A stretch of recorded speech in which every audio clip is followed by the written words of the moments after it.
Hey guys, good morning. Today I'm going to do shelter against radiation. It's a continuation of the last video. I just want to bring up this image real quick here. That's the trench shelter. Pretty much this is going into a little bit of explanation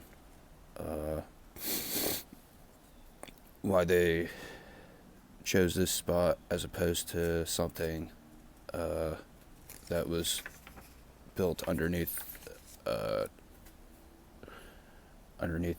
like a canopy of trees. This one is superior, primarily because there's less roots to contend with, as I mentioned earlier. Also, this one, the 5.1 that was constructed on the edge of a cornfield,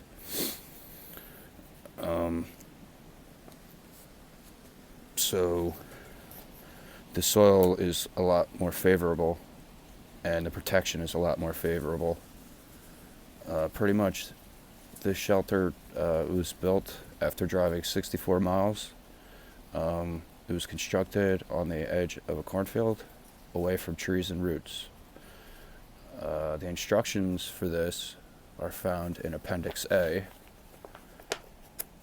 which is all the way back here in the back.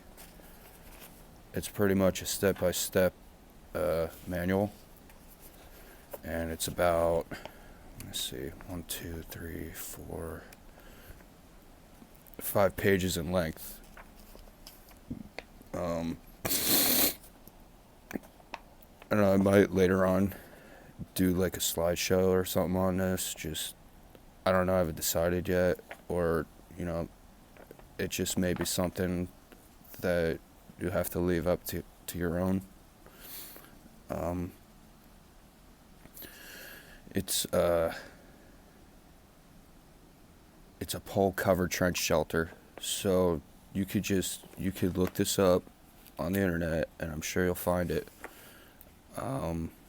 because this manual is available for free on the internet. It's the Nuclear War Survival Skills Manual by Kearney, and you can download it and you can see for yourself, print it out.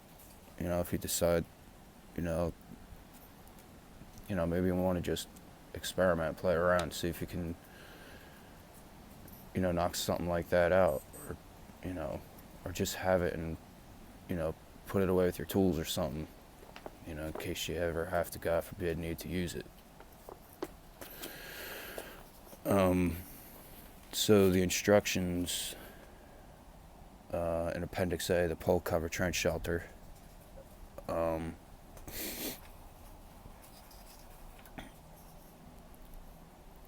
lot has to do with the soil, the texture of the soil, whether it's forgiving or not. Something that is less forgiving, like say like a sand soil, something that has a lot of sand in it, as opposed to clay, because clay is, it's got a lot more integrity to it, structural integrity to it. You don't need to make adjustments or improvisations. Something that is more sandy is more collapsible. It's recommended that the width at the bottom is 3.5 feet, but tapers outward as you go up. So 3.5 towards the bottom, all the way up to about 5 feet in width towards the top. And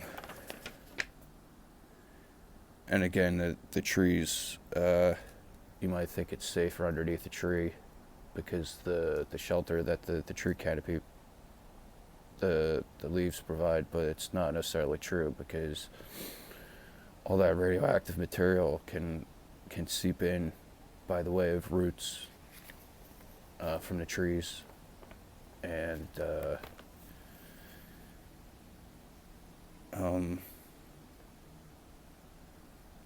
that's not ideal.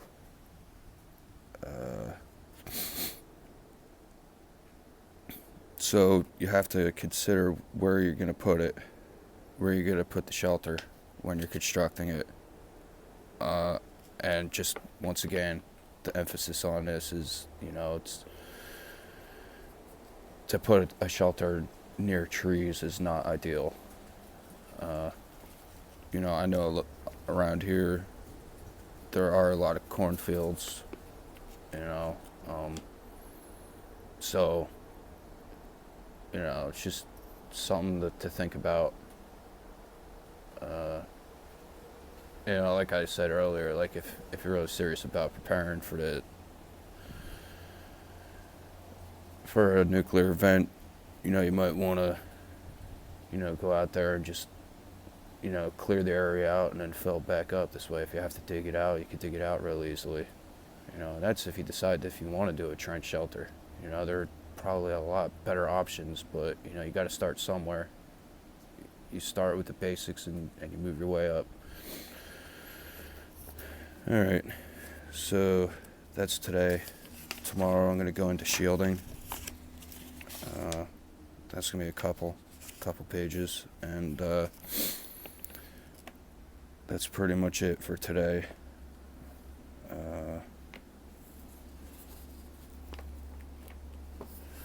All right, well, thanks for watching. Have a good one.